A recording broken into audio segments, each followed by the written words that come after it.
नमस्कार साथियों, स्वागत है आप सभी का हमारे यूट्यूब चैनल पे। उम्मीद करता हूँ आप सब लोग स्वस्थ होंगे। तो जैसा कि आप सभी लोगों को पता है कि BA, BSc, BCom first semester के रिजल्ट आ चुके हैं एनईपी के, बैक के भी रिजल्ट्स आ चुके हैं। तो आज की वीडियो में मैं बात करने वाला हूँ कि किस तरीके से आप अपना रिजल्ट चेक कर सकते हैं, मेन वाला और बैक वाला। उस रिजल्ट में आपको किस तरीके से चेक करना है कि आप पास हो सब्जेक्ट में, फेल हो किसी सब्जेक्ट में, आपको बैक देनी है। तो इन सारी बातों को आज डिस्कस करेंगे इस वीडियो में। बने रहिएगा वीडियो में मेरे साथ अंत तक, क्योंकि एक-एक चीज़ इंपॉर्टेंट होने वाली है। बेहद ध्यान से दोस्तों वीडियो को देखिएगा।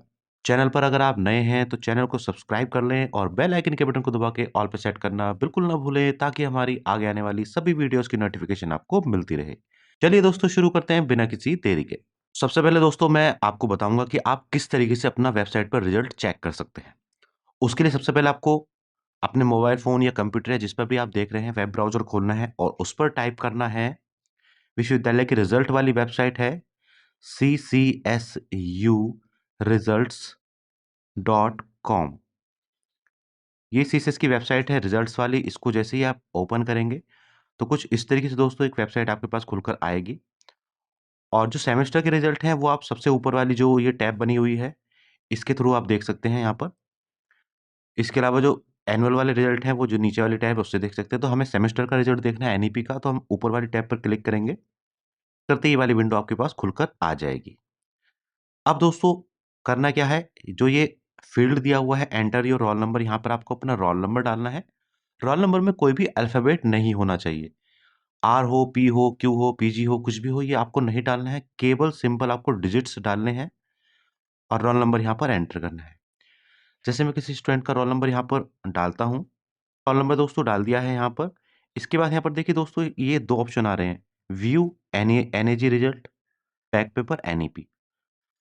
तो जिस स्टूडेंट ने एनईपी का बैक का पेपर दिया है वो यहाँ से बैक का रिजल्ट चेक कर सकता है, और जिसने मेन दिया है वो यहाँ से मेन वाला रिजल्ट चेक कर सकते हैं। एनईजी लिखा हुआ आएगा मेन वाले रिजल्ट के लिए। तो हम सबसे पहले मेन वाले पे क्लिक करते हैं। आप देख सकते हैं रिजल्ट खुलकर आ गया है। यहाँ पर आपको प्रिंट मार्कशीट का जो ऑप्शन आ रहा है, दोनों सेमेस्टर की मार्कशीट दिखा रहा है इस बच्चे की, क्योंकि ये पुराना स्टूडेंट है बैक वाला। नए स्टूडेंट का केवल ये यहाँ पर ही दिखाएगा प्रिंट मार्कशीट ओनली। तो इस तरीके से आप चेक कर सकते हैं।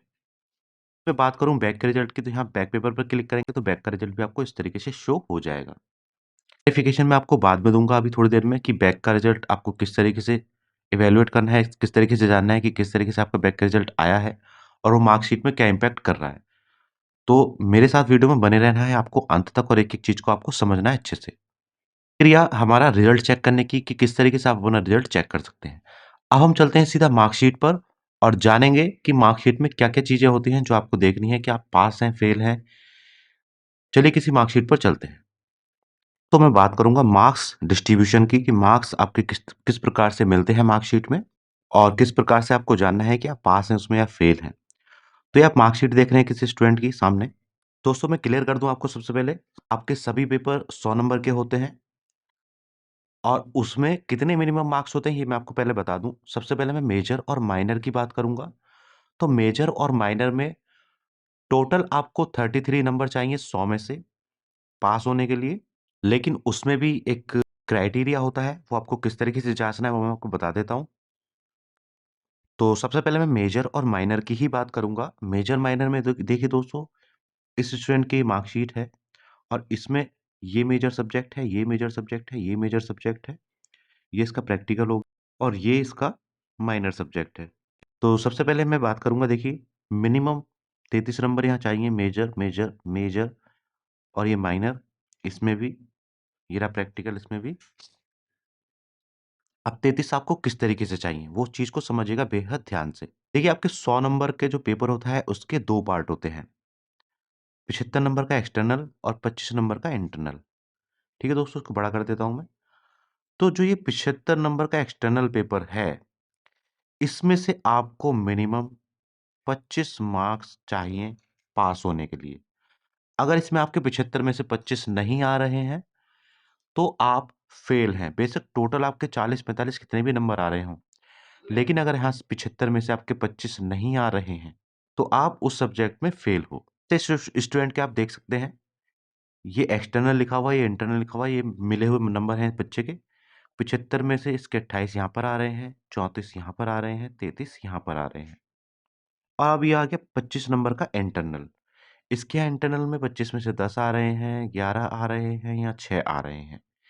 इस तरीके से टोटल इसका यहाँ पर 38 हो गया, तो क्लियर हो गया, 33 से ज़्यादा हो गए। यहाँ टोटल भी 45 हो गया, क्लियर हो गया, 33 से ज़्यादा है। इसी तरीके से यहाँ टोटल 39 हो गया, 33 से ज़्यादा है, तो यहाँ पर क्लियर हो गया। तो मेजर और माइनर में 33 नंबर चाहिए आपको, और इस 75 में से 25 लाने ही लाने हैं। अगर इस 75 में 25 नहीं है, तो आप उस सब्जेक्ट में फेल हो जाएँगे। जैसे मैं इसका ये माइनर का बता दूँ, यहाँ पर इसके 27 मार्क्स हैं एक्सटर्नल में। तो यहाँ 75 में से 25 चाहिए इसको, तो यहाँ 27 ये ले आया। लेकिन ये टोटल इसको 33 भी चाहिए उस 100 में से, और यहाँ पर ये एब्सेंट हो गया। इसलिए यहाँ पर इसका फेल शो कर रहा है और ये 27 मार्क्स इसको मिले हैं। आई होप ये चीज़ समझ आ गई होगी। जो मेजर और माइनर सब्जेक्ट हैं, उसमें एक्सटर्नल में आपको 75 में से 25 लाने ज़रूरी हैं, और इस टोटल में 100 में से 33 लाने ज़रूरी हैं। अब एक दूसरे तरीके से समझिएगा। मान लीजिए स्टूडेंट है, इसके इंटरनल में एब्सेंट है, ठीक है? और यहाँ पर इसके 27 मार्क्स आ रहे हैं, लेकिन लाने इसको टोटल 33 है। भई 75 वाला तो उसने क्लियर कर लिया, लेकिन टोटल 33 वाला इसका क्लियर नहीं हुआ। अब मान लीजिए 27 की जगह इसके 33 ही नंबर आ जाते पूरे, तो ये इस पेपर में क्लियर हो जाता। बेशक इसका इंटरनल में एब्सेंट हो, उससे कोई फ़र्क नहीं पड़ता। तो बहुत सीधी-सी बात ये है कि आपको 75 में से 25 लाने ही लाने हैं, लेकिन अगर उस 75 में से आप टोटल 33 भी ले आते हो, तो आपके इंटरनल के मार्क्स केवल परसेंटेज बनाने के लिए रहेंगे, और उससे पास फेल पर कोई फ़र्क नहीं पड़ने वाला, क्योंकि आप पास हो जाओगे, बेशक आपने इंटरनल दिया हो या नहीं दिया हो। आई होप ये चीज़ समझ आ गई होगी अच्छे से। तो मेजर और माइनर सब्जेक्ट का मैंने बताया है। 75 में से 25 लाने ज़रूरी हैं, और टोटल 100 में से 33 नंबर ज़रूरी हैं। अब हम बात करते हैं दोस्तों स्किल डेवलपमेंट कोर्स की। स्किल डेवलपमेंट कोर्स भी 100 नंबर का होता है। 40 नंबर का आपका लिखित होता है, 60 नंबर का प्रैक्टिकल होता है। इसमें कोई ऐसा क्राइटेरिया नहीं है, आप इस 100 में से 40 किसी भी तरीके से ला सकते हो। चाहे आप 40 के 40 यहाँ से ले आओ, चाहे आप 40 के 40 यहाँ से ले आओ, चाहे आप 40 दोनों को मिला के ले आओ। जैसे इस स्टूडेंट के लिखित में 13 आ रहे हैं, प्रैक्टिकल में 40 आ रहे हैं, टोटल इसके 53 मार्क्स हो रहे हैं, तो ये यहाँ पर क्लियर है बिल्कुल। तो इसमें कोई क्राइटेरिया नहीं है, आप 100 में से 40 लाने हैं, तो बस 100 में से 40 ही लाने हैं, किसी भी तरीके से आप ला सकते हो। अब बात आती है main subject co-curricular. First semester का जैसे फूड न्यूट्रिशन एंड हाइजीन है, ये भी दोस्तों 100 नंबर का पेपर होता है। 75 का आपका एक्सटर्नल और 25 का आपका इंटरनल। अब यहाँ पर भी क्राइटेरिया जो दिया हुआ है 40 मार्क्स का दिया हुआ है मिनिमम का। अब इसको भी बहुत अच्छे से समझिएगा दोस्तों, 40 मार्क्स किस तरीके से? मेजर और माइनर में तो 75 में से आपको 25 लाने थे, लेकिन यहाँ को-करिकुलर में 75 में से आपको 30 मार्क्स चाहिए मिनिमम, और टोटल के 40 चाहिए। यानी 75 में से 30 आपको लाने ही लाने हैं, और टोटल 100 में से 40 आपको लाने ही लाने हैं। अब इस स्टूडेंट का देखिए, ये 75 में से यहाँ पर 50 मार्क्स इसने गेन कर लिए, तो ये बिना किसी दिक्कत के इस एग्ज़ाम में पास हो गया है। बेशक ये इंटरनल में इसकी 0 होती, तो भी कोई दिक्कत नहीं थी। इसने 30 मार्क्स भी कवर कर लिए हैं यहाँ पर, और इसने 40 वाला क्राइटेरिया भी कवर कर लिया है। ठीक है दोस्तों? तो ये यहाँ पर क्वालिफ़ाइड हो गया। यहाँ पर केवल कोई ग्रेड नहीं मिलेगा, केवल क्यू लिखा आएगा, क्यू या एनक्यू। अगर आपका यहाँ पर एनक्यू लिखा आ रहा है, तो आप नॉट क्वालिफ़ाइड हो। अगर क्यू लिखा आ रहा है, तो आप क्वालिफ़ाइड हो। और दोस्तों ये चीज़ समझ लीजिएगा, अगर आप किसी भी पेपर में फेल हो या नॉट क्वालिफ़ाइड हो, तो आपका वो रिज़ल्ट इनकम्प्लीट है, उसको आपको क्लियर करना ज़रूरी है, जब भी आप बैक दोगे। अब बात आती है दोस्तों बैक पेपर की। तो जो फर्स्ट सेमेस्टर वाले स्टूडेंट हैं, जिनका फर्स्ट सेमेस्टर का पहली बार रिज़ल्ट आया है, मान लीजिए आपकी बैक आ गई है, तो आप अपना अगले सेमेस्टर में जाके बैक फॉर्म भर सकते हैं। अगले सेमेस्टर से मतलब अगले टर्म में। मान लीजिए फर्स्ट सेमेस्टर में आपकी बैक है, तो आप थर्ड सेमेस्टर के साथ उस बैक को दे सकते हो। चाहे वो प्रैक्टिकल हो, चाहे वो थ्योरी हो। जिस सब्जेक्ट में बैक है, केवल उसी का बैक फॉर्म आपका भरा जाएगा अलग से। एक तो थर्ड सेमेस्टर का आप मेन फॉर्म भरेंगे, और एक आपका फर्स्ट सेमेस्टर का बैक फॉर्म अलग से भरा जाएगा। और उस बैक फॉर्म में आप केवल वही सब्जेक्ट चूज़ करेंगे जिसमें आप क्लियर नहीं हो। किस सब्जेक्ट में क्लियर नहीं है, वो आपको यहाँ से क्रेडिट पॉइंट से पता चलेगा। यहाँ पर 0 आ रहा होगा, कोई क्रेडिट पॉइंट नहीं मिलेगा, और यहाँ पर फेल लिखा आ रहा होगा, एफ बन रहा होगा। जैसे यहाँ पे 0 है, यहाँ पर एफ है, तो ये फेल है इसमें। और को-करिकुलर है, तो यहाँ पर एनक्यू लिखा आएगा। यहाँ पर क्यू का मतलब है क्वालिफाइड, एनक्यू का मतलब है नॉट क्वालिफाइड। इसके आगे मार्क्स वगैरह नहीं आते हैं, क्योंकि मार्क्स नहीं जुड़ते हैं। ठीक है दोस्तों? तो अगर पहली बार बच्चा फर्स्ट सेमेस्टर का एग्ज़ाम दिया है और उसकी बैक आ गई है, तो वो अगले साल तीसरे सेमेस्टर के साथ अपना बैक का फॉर्म भर सकता है। अब बात करता हूँ उन स्टूडेंट्स की जिन्होंने अपना ऑलरेडी बैक का फॉर्म भरा था और उनका रिजल्ट आया है। जैसे इस स्टूडेंट ने अपना बैक का फॉर्म भरा था और इसकी फिर से यहाँ पर बैक शो कर रहा है इस वाले सब्जेक्ट में। ये भी मैं आपको दिखाऊँगा अभी किस तरीके से शो कर रहा है बैक। अब इसको क्या करना होगा, इसका फर्स्ट सेमेस्टर की बैक थी, तो इसको अब जब छठा सेमेस्टर ये कंप्लीट कर लेगा, क्योंकि जो नए नियम एनईपी के हैं उसमें लिखा हुआ है कि आप फर्स्ट सेमेस्टर या सेकंड सेमेस्टर की बैक 5वें या छठे सेमेस्टर के साथ नहीं दे सकते। सबसे पहले आप उनके एग्ज़ाम्स देंगे 5वें और छठे सेमेस्टर के, उसके बाद में जब आपका कोर्स ये हो जाएगा, उसके बाद आपको बैक देनी है। तो अगर किसी बच्चे ने बैक दी है और उसकी फिर से बैक आ गई है, तो वो बच्चा 5वाँ सेमेस्टर के या छठे सेमेस्टर के एग्ज़ाम के बाद ही उस बैक को भर पाएगा, अभी नहीं भर पाएगा। अभी केवल नए स्टूडेंट बैक पाएँगे जिनके फर्स्ट का रिज़ल्ट पहली बार आया है। अब यहाँ पर देखिएगा दोस्तों, इस स्टूडेंट के यहाँ पर फिर से बैक आ गई है, इसका बैक का रिज़ल्ट हम देख लेते हैं। ये इस स्टूडेंट का बैक का रिज़ल्ट है। यहाँ पर देखिए ओल्ड मार्क्स ऑब्टेन लिखा रहा है, यहाँ पर न्यू मार्क्स ऑब्टेन लिखा हुआ आ रहा है। तो इसकी जो बैक है दोस्तों 2 सब्जेक्ट में है, 2 सब्जेक्ट में इसने बैक भरी होगी। सबसे पहले तो माइनर है इसका, उसके बाद ये को-करिकुलर है। तो माइनर में जो इसके पुराने मार्क्स थे, थ्योरी में 25 थे, इंटरनल में ये एब्सेंट था। एक चीज़ और बता दूँ दोस्तों, इंटरनल में अगर आप एब्सेंट हो जाते हो, उसकी बैक नहीं भरी जाती है। बैक केवल आप एक्सटर्नल वाले दे सकते हो, जो आपका यूनिवर्सिटी वाले एग्ज़ाम होते हैं उसमें। इंटरनल में आप दोबारा बैक नहीं दे सकते हो, अगर आप एब्सेंट हो तो एब्सेंट ही रहोगे। दूसरा इसका को-करिकुलर का है, यहाँ पर 26 थे और यहाँ पर 6 थे इसके मार्क्स। अब इसके जो न्यू नंबर आए हैं ये वाले, इसमें देखिए थ्योरी में इसने पहले 25 थे, यहाँ पर 27 मिल गए हैं इसको। लेकिन दोस्तों, क्योंकि माइनर में मैंने आपको बताया कि भई 75 प्लस 25 इस तरह का क्राइटेरिया है, 75 में से 25 लाने ज़रूरी हैं और टोटल में से 33 लाने ज़रूरी हैं। तो इस 75 में से ये 25 तो ले आया, यानी कि 27 इसके आ गए, लेकिन टोटल इसके 33 नहीं आ रहे क्योंकि इंटरनल में एब्सेंट है। अगर यहीं ये इंटरनल में प्रेज़ेंट हो जाता, उसको कुछ नंबर मिल जाते और उसके टोटल 33 हो जाते, तो फिर से ये इसको क्वालीफ़ाई कर लेता पेपर को। लेकिन अब यहाँ इसके 27 मार्क्स रह गए। 75 में से 25 का क्राइटेरिया पूरा कर लिया है, लेकिन टोटल 100 में से 33 नहीं आ पा रहे हैं इसके, तो ये फ़ेल है इस सब्जेक्ट। अब देखिएगा क्वालीफाइंग जो सब्जेक्ट है को-करिकुलर का, पहले इसके 26 से अब इस उस और 6 इसमें थे इंटरनल में। अब इसे ये टोटल 50 ले आया है, इंटरनल के मार्क्स यहाँ दोबारा से नहीं जुड़ते हैं।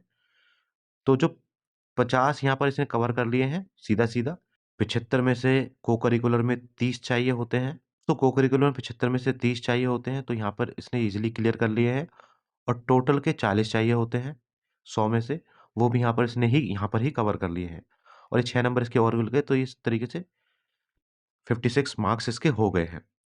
दूसरी एक चीज़ और बता दूँ, अगर किसी ने बैक दी है और उसके नंबर पहले से भी कम आए हैं बैक में, तो जो उसके मैक्सिमम मार्क्स रहेंगे वो उसके माने जाएँगे। ठीक है? तो आई होप बैक का भी क्राइटेरिया आपको क्लियर हो गया होगा। अब एक चीज़ दोस्तों और बता दूँ मैं आपको, कुछ बीएससी वाले स्टूडेंट्स के रिज़ल्ट में दिक्कत आ रही। दिक्कत वो ये है दोस्तों कि इनका जो माइनर है, वो 2-2 बार शो हो रहा है यहाँ पर मार्कशीट में। आप देख सकते हैं यहाँ पर भी आ रहा है और यहाँ पर भी आ रहा है। अब इसमें देखिएगा दोस्तों फ़र्क क्या नज़र आ रहा है आपको? इन्होंने क्या किया हुआ है, कुछ ये कोड की या तो दिक्कत हुई है, जैसे बच्चों के जो नंबर गए हुए हैं वो इस कोड के गए हुए हैं इंटरनल और एक्सटर्नल इस कोड के गए हुए हैं। हुआ ये था कि जो सोशियोलॉजी का कोड था वो एंड टाइम पर चेंज हुआ था लास्ट ईयर जब एग्ज़ाम हुए थे। तो पहले जो कोड आ रहा था वो ये आ रहा था, उसके बाद जो कोड आया है वो ये आया था। तो जो इंटरनल के मार्क्स थे बच्चों के, वो इस वाले कोड पर अपलोड हुए थे और जो एक्सटर्नल के हैं वो इस पर आए हैं। अब यहाँ आप देख सकते हैं ईज़िली आपको नज़र आ जाएगा। यहाँ पर देख सकते हैं केवल इंटरनल के मार्क्स शो कर रहे हैं और इसमें देख सकते हैं आप दोस्तों एक्सटर्नल के मार्क्स शो रहे हैं। यहाँ इंटरनल में एब्सेंट दिखा रहा है, एक्सटर्नल में एब्सेंट दिखा रहा है।